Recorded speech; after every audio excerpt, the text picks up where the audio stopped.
Covid ಸಂದರ್ಭದಲ್ಲಿ BJP ಸರ್ಕಾರ ಇದ್ದಾಗ ಬಿಜೆಪಿ ಸರ್ಕಾರದ ಪ್ರತಿನಿಧಿಗಳ ಕಾರ್ಯವೈಖರಿ ಬಗ್ಗೆ ಕೂಡ ಕಾಂಗ್ರೆಸ್ನವರು ಟೀಕೆ ಮಾಡಿದ್ರು. ವಿರೋಧ ಪಕ್ಷದ ಸ್ಥಾನದಲ್ಲಿರ್ತಕ್ಕಂಥ ರಾಜಕೀಯ ಪಕ್ಷಗಳ ಜವಾಬ್ದಾರಿಯೇ ಅದು.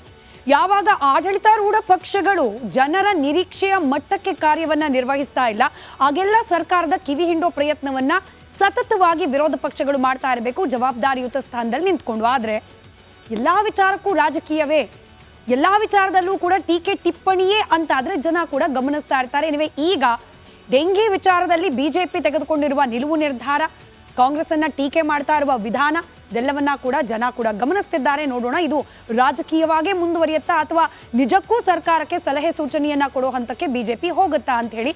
ಎನಿವೆ, ಸರ್ಕಾರದ ಯಾವುದೇ ವಿಚಾರವಾದರೂ ಕೂಡ ಬಹಳ ಆಕ್ಟಿವ್ ಆಗಿ ಮುಂಚೂಣಿಯಲ್ಲಿ ನಿಂತು ಯಾವುದೇ ಇಲಾಖೆಯದ್ದಾದರೂ ಕೂಡ ಮಾಧ್ಯಮಗಳಿಗೆ ರೆಸ್ಪಾನ್ಸ್ ಮಾಡುವಂತಹ ಸಚಿವರ ಪೈಕಿ, ಬಹಳ ಆಕ್ಟಿವ್ ಆಗಿರುವ ಸಚಿವರ ಪೈಕಿ ಪ್ರಿಯಾಂಕ್ ಖರ್ಗೆ ಅವರು ಕೂಡ ಒಬ್ಬರು. ಖುದ್ದು ಪ್ರಿಯಾಂಕ್ ಖರ್ಗೆ ಅವರು ಗ್ರಾಮೀಣಾಭಿವೃದ್ಧಿ ಹಾಗೆ ಪಂಚಾಯತ್ ರಾಜ್ ಇಲಾಖೆಯ ಸಚಿವರು ಆಗಿರೋದ್ರಿಂದಾಗಿ ಈ ಡೆಂಗಿ ಪ್ರಕರಣದಲ್ಲೂ ಕೂಡ ಬಹಳ ಆಕ್ಟಿವ್ ಆಗಿದ್ದಾರೆ. ಎಲ್ಲ ಗ್ರಾಮ ಪಂಚಾಯತ್ಗಳಿಗೂ ಕೂಡ ಖುದ್ದು ಪ್ರಿಯಾಂಕ್ ಖರ್ಗೆ ಅವರ ಇಲಾಖೆಯಿಂದಲೇ ಪತ್ರವನ್ನ ರವಾನೆ ಮಾಡಲಾಗಿದೆ. ಯಾವ ರೀತಿ ಡೆಂಗಿ ಕಂಟ್ರೋಲ್ ಮಾಡಲಿಕ್ಕೆ ಕ್ರಮಗಳನ್ನು ಕೈಗೊಳ್ಳಬೇಕು ಗ್ರಾಮೀಣ ಮಟ್ಟದಲ್ಲಿ ಅನ್ನೋದರ ಕುರಿತಾಗಿ ಒಂದಷ್ಟು ಸಲಹೆ ಸೂಚನೆಗಳನ್ನ ಪ್ರಿಯಾಂಕ್ ಖರ್ಗೆ ಅವರು ತಮ್ಮ ಪತ್ರದಲ್ಲಿ ತಿಳಿಸಿದ್ದಾರೆ. ಹಾಗಾದ್ರೆ ಏನಿದೆ ಪ್ರಿಯಾಂಕ್ ಖರ್ಗೆ ಅವರು ಬರೆದಿರುವ ಪತ್ರದಲ್ಲಿ, ಅಂಶಗಳನ್ನ ಗಮನಿಸ್ತಾ ಹೋಗೋಣ.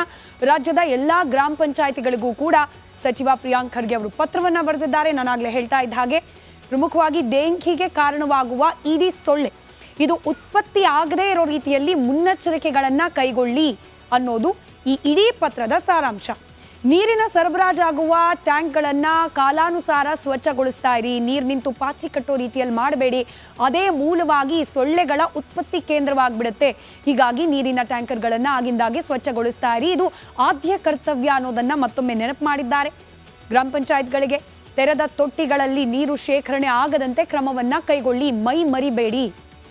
ಇದೆಲ್ಲವೂ ಕೂಡ ರೊಟೀನ್ ವರ್ಕ್ ಆದರೂ ಕೂಡ ಗ್ರಾಮ ಪಂಚಾಯತ್ ಲೆವೆಲಲ್ಲಿ ಪ್ರತಿನಿತ್ಯ ಕೂಡ ಕಣ್ಣು ಹಾಯಿಸಲೇಬೇಕಾದಂತಹ ಕ್ರಮಗಳಾದರೂ ಕೂಡ ಈಗ ಡೆಂಗಿ ಪ್ರಕರಣಗಳು ಹೆಚ್ಚಾಗ್ತಿರೋದ್ರಿಂದ ವಿಶೇಷ ಕಾಳಜಿಯನ್ನ ವಹಿಸಿ ತೆರೆದ ತೊಟ್ಟಿಗಳಲ್ಲಿ ನೀರು ಶೇಖರಣೆಯಾಗಿ ವಾರಗಟ್ಟಲೆ ನಿಲ್ಲದೆ ಇರೋ ರೀತಿಯಲ್ಲಿ ನೋಡ್ಕೊಳ್ಳಿ ಅಂತ ಹೇಳಿ. ಇನ್ನು ನೀರು ಪೂರೈಕೆಯಾಗುವ ನಳಗಳಿಗೆ ಕಂಟ್ರೋಲ್ ವಾಲ್ವ್ ಕಡ್ಡಾಯವಾಗಿ ಹಾಕಿ ಅನ್ನೋದು ಕೂಡ ಪ್ರಿಯಾಂಕ್ ಖರ್ಗೆ ಅವರ ಪತ್ರದಲ್ಲಿರ್ತಕ್ಕಂಥ ಅಂಶ. ಇನ್ನು ಸಾರ್ವಜನಿಕ ಶೌಚಾಲಯವನ್ನ ಶುಚಿಯಾಗಿಡೋದು ಕರ್ತವ್ಯ ನಿಮ್ಮದು. ಕ್ಲೀನ್ಲಿನೆಸ್ ಈ ಸಂದರ್ಭದಲ್ಲಿ ಅತ್ಯಂತ ಮುಖ್ಯ. ಅದರಲ್ಲೂ ಡೆಂಗಿ ಅಂತ ಜ್ವರ ಹೆಚ್ಚಾಗ್ತಾ ಇರೋ ಸಂದರ್ಭದಲ್ಲಿ ನೀರು ಸಂಗ್ರಹ ಆಗದೇ ಇರೋ ರೀತಿಯಲ್ಲಿ ಪ್ರಮುಖವಾಗಿ ಮನೆ ಸುತ್ತಮುತ್ತ, ಅಂಗಡಿಗಳ ಸುತ್ತಮುತ್ತ ಆ ಜಾಗವನ್ನು ಸ್ವಚ್ಛವಾಗಿ ಇಡ್ತಾ ಇದ್ದಾರಾ ಜನ.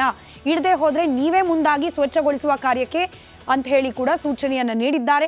ಇನ್ನು ಖಾಲಿ ಜಾಗಗಳಲ್ಲಿ ದೀರ್ಘಕಾಲ ನೀರು ನಿಲ್ಲದಂತೆ ಕ್ರಮಗಳನ್ನು ಕೈಗೊಳ್ಳಿ, ಮಳೆ ನೀರು ನಿಲ್ಲದಂತೆ ತೆಗ್ಗು ಗುಂಡಿಗಳನ್ನು ಮುಚ್ಚಬೇಕು. ಕೆಲವೊಂದು ಕಡೆಗಳಲ್ಲಿ ಮಳೆ ಯಥೇಚ್ಛವಾಗಿ ಆಗ್ತಾ ಇದೆ, ನೀರು ಫ್ಲೋಟಿಂಗ್ ಇರುತ್ತೆ, ಅಂಥ ಕಡೆ ಪ್ರಾಬ್ಲಮ್ ಇಲ್ಲ. ಆದರೆ ಬೆಂಗಳೂರಿನಲ್ಲೂ ಗಮನಿಸಿದ್ರಿ, ಆಗಾಗ ಮಳೆ ನಿಂತು ಹೋಗುತ್ತೆ. ಇಂಥ ಸಂದರ್ಭದಲ್ಲಿ ಮಳೆ ನೀರು ನಿಲ್ತು ಅಂತಂದರೆ ಅಲ್ಲೂ ಕೂಡ ಸೊಳ್ಳೆಗಳ ಉತ್ಪತ್ತಿ ಆಗೋ ಸಾಧ್ಯತೆಗಳಿರೋದ್ರಿಂದ ಇಂಥ ಕಡೆಗಳಲ್ಲಿ ತೆಗ್ಗು ಗುಂಡಿಗಳಿದ್ರೆ ಅದನ್ನು ಕಡ್ಡಾಯವಾಗಿ ಮುಚ್ಚಿ ಅಲ್ಲಿಗೆ ಮತ್ತೆ ಡೆಂಗಿಯನ್ನು ಕಂಟ್ರೋಲ್ ಮಾಡಲಿಕ್ಕೆ ಸಹಕಾರಿಯಾಗುತ್ತೆ ಅನ್ನೋದು ಪ್ರಿಯಾಂಕ್ ಖರ್ಗೆ ಅವರ ಪತ್ರದ ಸಾರಾಂಶ. ಮತ್ತೊಂದು ಕಡೆ ನಿರುಪಯುಕ್ತ ಹಾಗೆ ತ್ಯಾಜ್ಯ ವಸ್ತುಗಳಲ್ಲಿ ನೀರೇನಾದರೂ ನಿಂತಿದ್ರೆ ಅದ್ರ ಕಡೆ ಗಮನ ಕೊಡಿ, ಅಂತ ವಸ್ತುಗಳನ್ನೆಲ್ಲ ಕ್ಲಿಯರ್ ಮಾಡಿಸ್ಬಿಡಿ, ವಿಲೇವಾರಿ ಮಾಡಿಸಿ ಅಂತ ಕೂಡ ಸೂಚನೆಯನ್ನ ನೀಡಿದ್ದಾರೆ. ಚರಂಡಿಗಳಲ್ಲಿ ಶೇಖರಣೆಯಾಗದಂತೆ ಹೂಳು ತೆಗೀರಿ, ಸರಾಗವಾಗಿ ನೀರು ಹರಿದ್ಕೊಂಡು ಹೋಗಬೇಕು. ಚರಂಡಿಗಳಲ್ಲಿ ನಿಲ್ಲಬಾರ್ದು ನೀರು, ಮನೆ ಮುಂದೆ ಆಗಲಿ ಅಥವಾ ಜನರಲಿ ರಸ್ತೆ ಪಕ್ಕದಲ್ಲಾಗಲಿ ಎಲ್ಲ ಚರಂಡಿಗಳನ್ನು ಹೂಳು ತೆಗೆಸಿ ಸ್ವಚ್ಛವಾಗಿಡಿ ಅಂತ ಹೇಳಿ ಸೂಚನೆ ಕೊಟ್ಟಿದ್ದಾರೆ.